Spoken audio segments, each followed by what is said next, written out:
I think a lot of the things behind creating a data culture or any culture comes from having discussions and conversations and real dialogue. And that's actually has been our approach within TEDAS. So TEDAS was the joint action towards the European health data space. The idea is that the EU wants to create this European health data space, but obviously it needs to be implemented in different countries, in different contexts. That needs to be prepared and to ensure maximum implementability and applicability of everything that the EU would think of.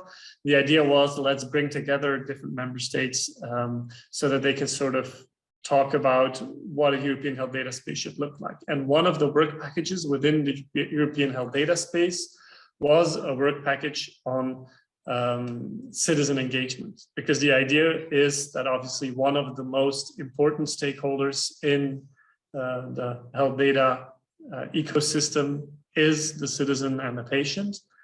And so what we did is we built an e-consultation because it was still COVID times when we were starting out. So we thought we would do it online, called ourhealthydata.eu, where in Dutch, French, or English, patients from all over Europe, but mainly in Belgium, France, and the UK, would find information and find a place to deliberate or find materials that would incite deliberation on health data use and reuse. And then the most important part would produce their recommendations or their ideas, or just share their experience and their perceptions maybe on what a European health data space should look like. So the goal of this consultation was just to facilitate and make it possible for them to do this. So just to show you how many people we reached, you can see within this work package, we were coordinating together with Health Data Hub in France and NHS Confed in the UK. So you can see that obviously our own networks were most successful in recruiting patients and citizens and getting their opinions out there. This isn't only online discussions. There were many times where schools were organizing discussions or patient organizations were organizing discussions, and then based on our materials and then posting their final ideas on the platform. In the end, we managed to collect almost 6,000 ideas about what the European health data space should look like. And we didn't really give them much guidance. Our questions were always very broad. It was usually like a case or a story or some form of information that was meant to be neutral, or if it wasn't neutral, that was meant to give both arguments for and against a certain position. So as to show that there's always two sides to a coin.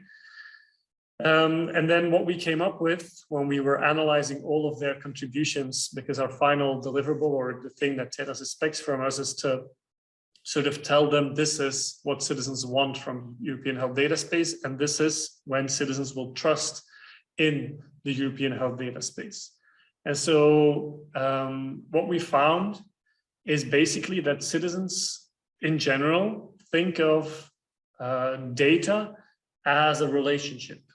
They think of their data as something that's belonging to them, not necessarily in the sense of I own this, because if I own this, that it's also something that can be sold and then no longer be mine. No, it's always going to be connected to me because it's a piece of me.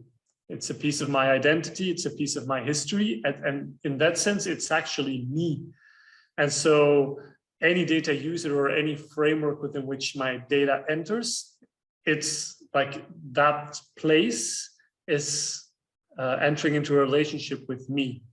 And so within this big visual, we are trying to sort of capture what this relationship looks like. How do citizens conceive of data? And then what does this mean? What are the implications of this for a framework for the European health data space or any other data governance structure? And you can see in the middle, there's an infinity symbol.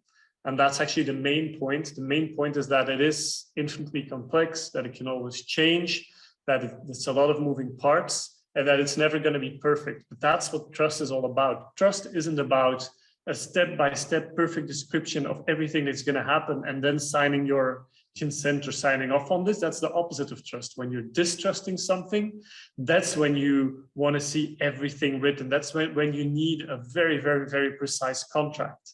So if you're acting on trust, it's okay to have certain principles and certain values in place, and then try to apply this to the best of your ability in different circumstances. And so what we try to do here is sort of identify the different elements of the data relationship that all require specific attention in order for there to be trust. And trust, which is really important, is going to be a byproduct. It's not going to be the goal.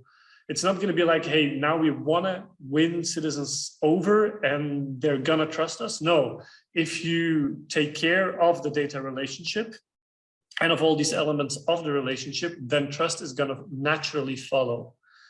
One of the important things we saw when we read citizens talking about parties they trusted or different purposes that they supported, or different parties that they would give access or not give access, it was always very specific. It was trust in someone. It wasn't like, I trust in the GDPR and the way in which they define data controllers and data processors. And that's not, I trust in anonymization processes that will, no, it was like, I trust in universities, I trust in hospitals, I trust in my GP, I trust in, and so that's the key of the whole thing. It's that it's a feeling. It's not something that's rational, and it's not something that is a step-by-step process, which means that we have this really cool starting point, actually, because the starting point is trust. Like, citizens have this idea that data is very powerful. Data can be used to do a lot of good in society, both for me individually, to organize my care better, to make sure that there's better treatment, good, efficient organization of reimbursement and all that. But also for everyone, like things like scientific progress are very highly valued.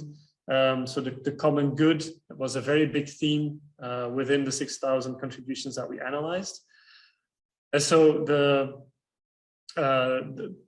this data relationship that we identified, or that we think citizens are talking about, it starts from a concept of data from citizens, where they say data is very powerful, but data is also both individual and social at the same time, which means my data in and of itself is meaningless. It needs to enter into a framework, into a system for it to mean something. It needs to be compared to other people's data for it to have meaning. And so the meaning of my data, or the value of my data, goes up when there is a good system around this data. And so the power goes up when there's a good system, and then the responsibility to use that power for good.